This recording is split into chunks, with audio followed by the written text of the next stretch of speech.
우리에게 하시는 말씀입니다. 어제 말씀 끝부분을 보면 회개를 촉구하는 말씀이 있었죠.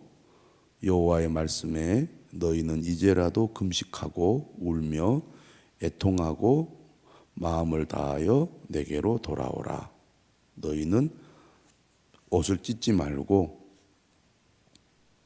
마음을 찢고 너희 하나님 여호와께로 돌아올지어다. 이렇게 촉구하고 있습니다. 이렇게 촉구하는 이유는 하나님께서 혹시 마음과 뜻을 돌이키시고 그 뒤에 복을 내리실지 모르기 때문에 마음을 찢고 돌아오라고 촉구하고 있습니다. 오늘 말씀은 이러한 하나님께 돌아와 회개하는 그의 백성들에게 그들을 용서하시고 회복해 주시겠다는 말씀이 우리에게 주어지고 있습니다. 18절에 보니까 그때에 여호와께서 자기의 땅을 극진히 사랑하시어 그의 백성을 불쌍히 여기실 것이라.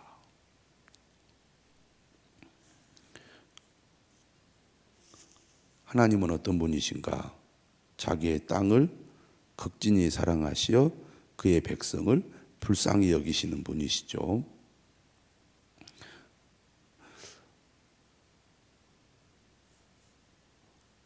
하나님께서 말씀하십니다.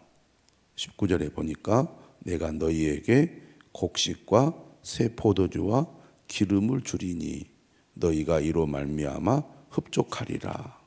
내가 다시는 너희가 나라들 가운데에서 욕을 당하지 않게 할 것이며, 지금 18절의 말씀은 불쌍히 여기실 것이라 이렇게 미래형으로 되어 있지만 본문은 또 이게 과거형으로 되어 있습니다. 원래 원문을 보면 하나님께서 이스라엘 백성들의 회개를 받으시고 그들을 불쌍히 여기셨다는 것이죠.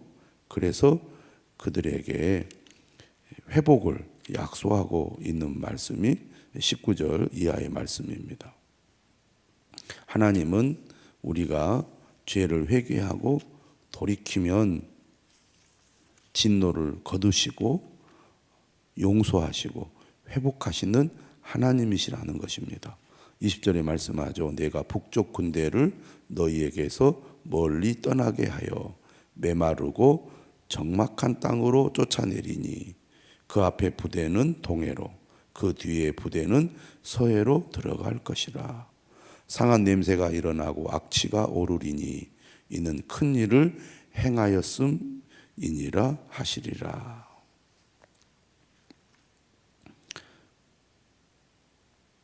북쪽 군대가 무엇이냐라고 할 때 우리가 25절에 보면 내가 전에 너희에게 보낸 큰 군대 곧 메뚜기와 느치와 황충과 팥중이가 라는 말이 나오죠. 기본적으로 북쪽 군대는 메뚜기 떼를 가리킵니다. 그런 의미에서 2장에 나오는 하나님의 군대도 메뚜기 떼를 가리키는 것이다 라고 또 해석하는 학자들도 많이 있습니다. 하지만 우리가 1장이 메뚜기 재앙에 대한 말씀이고 2장이 여호와의 날에 대한 예언의 말씀이라고 할 때 2장에 등장하는 군대는 메뚜기 떼와 같은 인간의 군대를 가리킨다고 보는 것이 또 많은 학자들의 해석이거든요. 그런 의미에서 볼 때 오늘 본문에 나오는 20절의 북쪽 군대도 바로 하나님께서 내리시는 인간의 군대라고 해석을 해야 맞다고 볼 수 있습니다. 매일 성경도 무엇이라고 해석을 했느냐면, 지리산 북쪽 나라들의 침략을 받던 이스라엘 사람들은 북방에서 불행이 들이닥친다고 생각해 왔다. 북쪽 군대는 군대의 모습으로 묘사되는 메뚜기 떼 또는 주님의 종말론적인 군대를 가리킨다. 또 이렇게 설명을 하고 있습니다.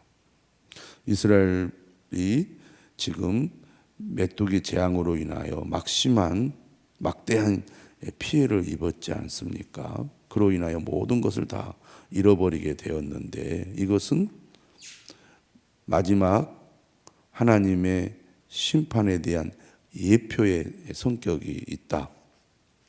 그러므로 더 큰 재앙이 임하기 전에 회개하고 하나님께로 돌아와야 한다. 그렇게 말씀을 드렸습니다. 그런데 이러한 선지자의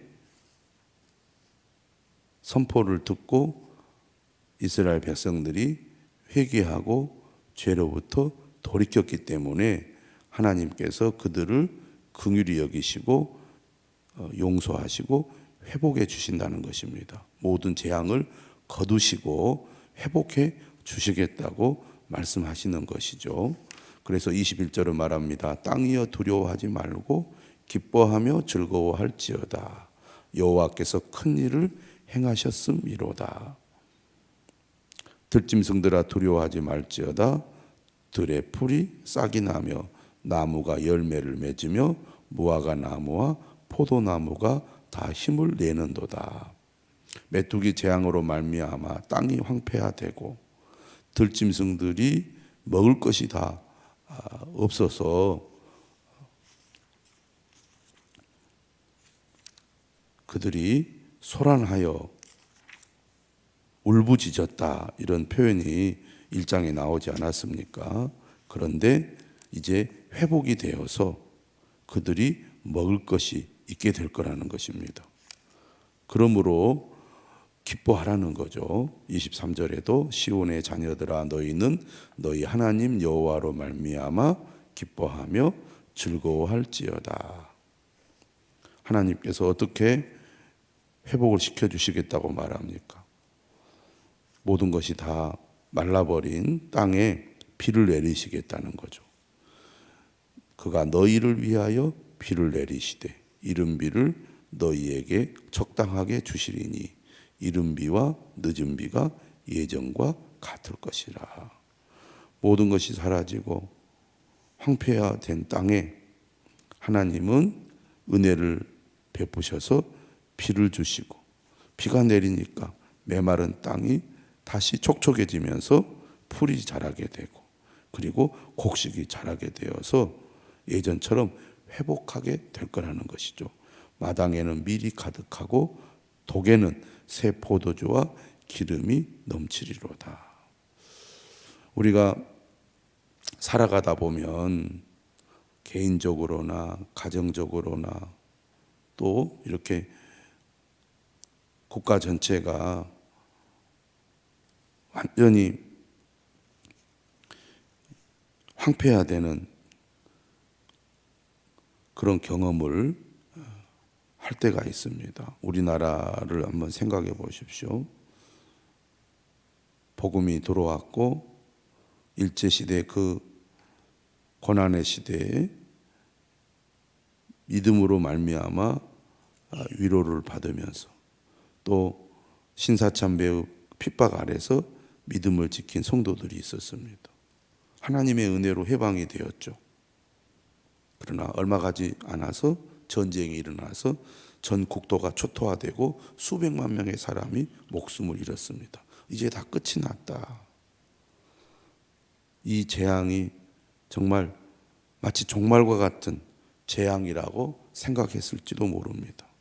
하지만 그런 고난 가운데서도 인내하고 믿음을 지키며 하나님을 의지한 그리스도인들은 오늘 본문과 같이 땅이 회복되는 경험을 하게 되지요. 그래서 초토화된 땅이 다시